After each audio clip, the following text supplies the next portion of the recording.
A question I get asked quite frequently is, what is the best way to easily and reliably tell the difference between an older copper penny and one of the newer zinc core coins? This becomes an especially germane point when dealing with the 1982 Lincoln pennies. And if you're looking for transitional errors, it could mean the difference between an ordinary penny and a coin that could potentially be worth thousands of dollars. And the answer to this conundrum is actually surprisingly simple. The best way to tell the difference between the two types is simply to weigh the coin. Obtaining a small and relatively inexpensive gram scale can easily answer this question in a snap, as an older copper, which is actually bronze, but we'll just skip over that for now. A penny weighs between 3 and 3.1 grams. The official weight is 3.1, of course, but if it is an older coin, especially a wheat cent that has been in circulation for a while, chances are that that weight could come down by a fraction of a gram. So it's not uncommon to see a coin that weighs, say, 3.08 grams instead of exactly 3.1 grams, as an example. But back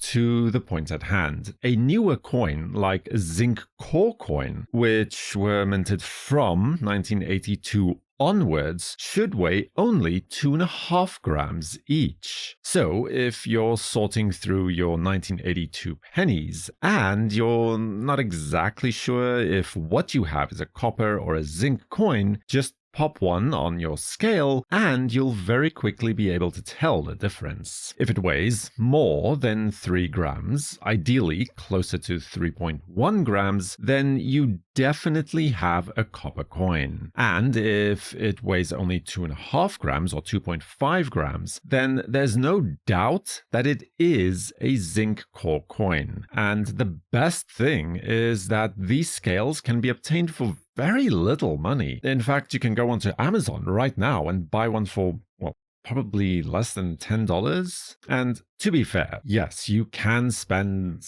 over $100 on a scale, on, a nice precision scale. But as the old adage goes, the right tool for the right job. And honestly, these cheap little scales are absolutely perfectly suited for exactly this kind of thing. This is my pocket gram scale. I've had it for quite a few years, as you can probably tell. I carry it nearly everywhere I go. I carry it with me to coin shows, or if I go to buy coins. And it's been going for, goodness, I don't even know how many years. Now, some of you might be asking, why even bother, right? Well, that is exactly where the transitional errors of both 1982 and 1983 especially come in as prime examples about why you should check these coins. You see, in 1983 especially, there were a handful of instances where a few Lincoln cents were struck accidentally on the older copper planchets, when they were all supposed to be struck from the newer zinc coins. And these rare error coins are today extremely sought after by collectors and, as a result,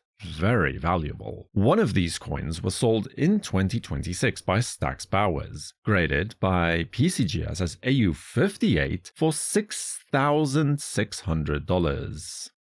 And the really cool thing about this particular coin is that it was discovered in 2025 by a 13-year-old collector from Kentucky who was sorting through actual pocket change. But that isn't even the wildest example of such a coin. In 2024, Great Collections sold an MS65 red example from PCGS at auction for $29,250. And coins like these have been discovered for 1982, 83, 84, even as late as 1989. That example was from the Denver Mint, which was sold by Heritage in 2018 for $7,500.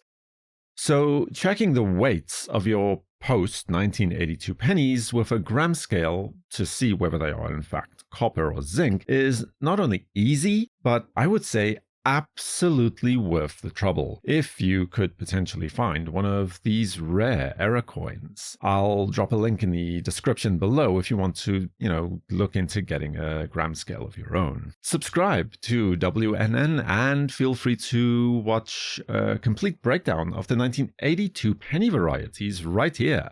Next, for the World Numismatic News, I am Numisman saying thank you for watching. Keep collecting and have a fantastic day.